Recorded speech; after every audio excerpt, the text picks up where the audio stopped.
Hi and welcome to the Geek Legion of Doom. This is a review of the following episode 7. This is quite a densely packed episode and a lot happens in this. The main plot really focuses on Joe Carroll's second attempt at an escape, and it's a much bigger scale this time, but it's a different way of doing it as well. So it really starts off with a lot of their focus being on Joe Carroll's son, who's been sort of kidnapped and brought to a kind of garage where his female kidnapper meets up with another guy basically who is semi part of their gang, but not really. He's not a serial killer. He just helps them for some type of reason, but it doesn't really go into why. But we're told he's not part of the official sort of members, so to speak. It looks like there's a girl being sort of held hostage there in a cage. We're not really told first of all who that is. Cut to some scenes with Joe Carroll in prison, and basically he's claiming sort of abuse by Kevin Bacon in a few episodes ago, where Kevin Bacon broke his fingers, and what he wants to do is transfer to a different prison. Now, of course, obviously the FBI and the US Marshals and what have you are all up in arms about this. But it turns out the warden is on board with it. Now, I initially thought the warden may be Roderick, this character that keeps getting mentioned, but we've not actually seen yet. But it turns out not the case. So what actually happens is the girl in the cage is actually this warden's daughter, and he's basically being coerced into sort of helping Joe Carroll escape. And he does so by sort of switching him out when he's being transferred into one of the armoured cars, which is taken into this sort of new penitentiary. Now, Kevin Bacon and his team basically sort of find out just after it's really happened, and realise that there's no one actually in the armoured car at this time, and sort of give chase to where they think Joe Carroll's going to be. Now they arrest the warden. In the meantime, you've got when all this is going on, you've got the little boy, basically Joe Carroll's son, helps the girl in the cage, the warden's daughter, escape, but they're quickly recaptured again by the same guy who kidnapped Claire, Joe Carroll's ex-wife, a couple of episodes ago. Now he seems, out of all of the followers, maybe the most together and possibly the most compassionate out of the followers, and I'll come on to a little bit about that in just a bit.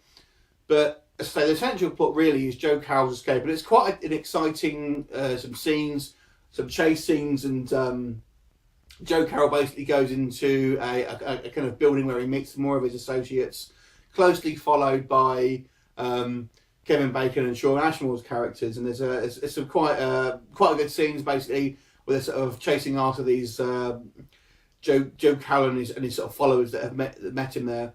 And there's actually a quite a nice face-off between Joe Carroll and Kevin Bacon, and Joe Carroll is basically deciding whether to sort of what to do with Kevin Bacon's character, whether to kill him or let him live, because he kind of wants to sort of almost show off how sort of grandiose his plans are and what have you.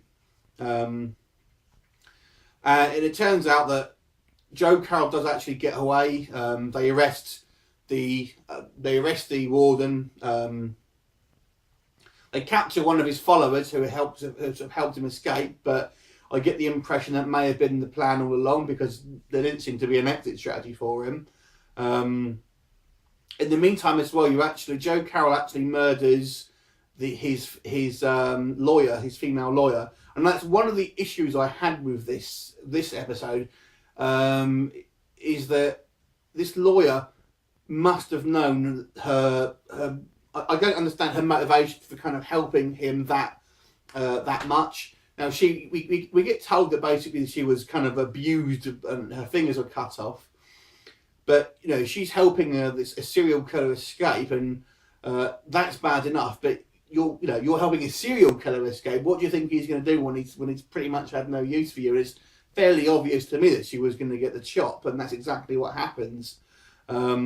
So I kind of question her decision there, and it's the second time that's really that there's been a dumb decision made by a character on this show. The last one being when Claire, Carol's ex-wife, went and met one of his associates, and it just seems to be like I hope this is not a trend that sort of continues. It's just stupid decisions for the sake of having drama on a TV show. So that was one of my issues with this. My other issue really is, and if you look back to the first episode, Joe Carroll escaped then and kind of pretty much got himself recaptured from what looks like on purpose. Now, if his plan was to sort of escape again 7 episodes later, why not just escape at the first time? I mean, he says he's got this plan, but there's so many things that could have gone wrong, and and unexpected variants that would happen.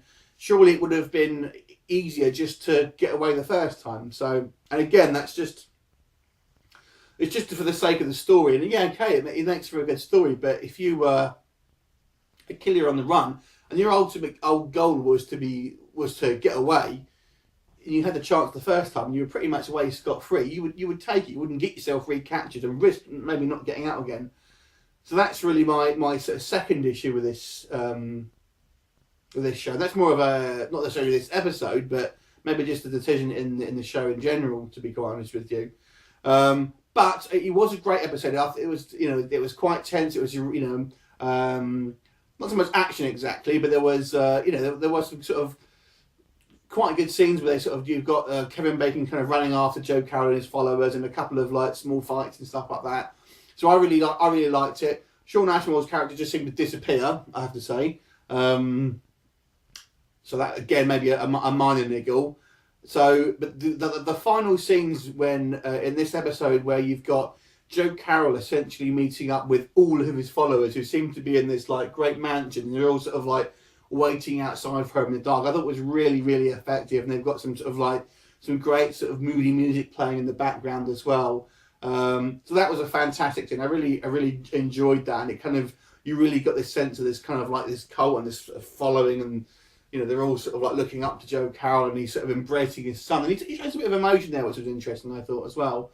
I actually didn't think you'd see Kevin Bacon all that much in this episode, but actually more focused on the kind of bad guys.